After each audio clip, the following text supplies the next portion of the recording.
இன்னைக்கு 3வது நாள் சக்ஸஸ்ஃபுல்லாக அமிரா குட்டி ஸ்கூலுக்கு போகிறாங்க. ஸோ காலையில் அவங்களுக்காக என்னென்ன ரெடி பண்ணேன் அப்படின்னு சொல்லி பார்க்கலாமா. டைம் ஆனதுனால ரைஸ் வந்து குக்கரில் வச்சு விட்டுட்டேன். மேக்ஸிமம் ரைஸ் வந்து வடிக்க தான் செய்வேன். 1 பாட் ரைஸ் செஞ்சால் மட்டும்தான் குக்கரில் பண்ணுவேன். ஸோ இன்றைக்கி டைம் ஆனதுனால குக்கரில் வச்சு எடுத்துகிட்டு அதை அப்படியே வேறு ஒரு பாத்திரத்துக்கு மாற்றிட்டேன். இன்றைக்கி வந்து பீட்ரூட் சாதம் தான் ரெடி பண்ணேன்.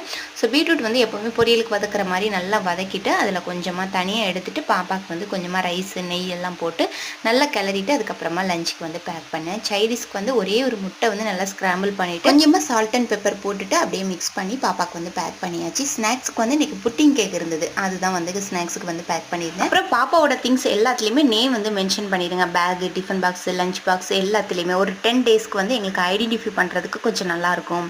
ஏன்னா குழந்தைங்களுக்கு தெரியாது இல்லையா, மாற்றி வந்து எடுத்து யூஸ் பண்ணிடக்கூடாது, அதுக்காக தான். ஸோ இப்போ வரைக்கும் கரெக்டாக மிஸ் பண்ணாமல் கொண்டு வந்துடுறாங்க. ஸோ இன்றைக்கி பாப்பா ஸ்கூலுக்கு கிளம்பியாச்சு. போகும்போது கொஞ்சம் எப்பயும் போல தான் இருந்தாங்க, பட் அதுக்கப்புறம் இப்போ கொஞ்சம் ஓகே, நல்லபடியாக போயிட்டு வந்துடுறாங்க.